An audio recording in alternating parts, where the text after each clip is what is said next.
আজকে চলে আসলাম আপনাদের মাঝে আবার নতুন একটি খাবার নিয়ে। জানি না আপনারা এটাকে কি বলেন, কেউ বলতে পারলে পুরস্কার দেওয়া হবে। এই দেখেন আমার ভাই তৈরি করছে। হ্যাঁ, এই রেসিপিটা আজকে খুব সুন্দর হবে। এই আমার ওস্তাদ তৈরি করছে। আর এর সাথে হবে নারিকেলের গুঁড়া।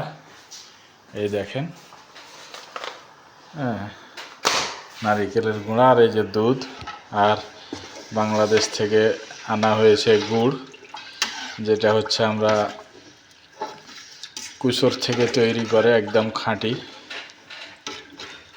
হ্যাঁ, যদি ভালো লাগে আমার চ্যানেলটা আপনারা সাবস্ক্রাইব করতে ভুলবেন না। আপনাদের মাঝে নতুন নতুন ভিডিও আপলোড দিতে থাকবো। এই দেখেন, নারিকেলের গুঁড়া, দুধ, 2 লিটার দুধ, গুড় আর নারিকেলের গুঁড়া।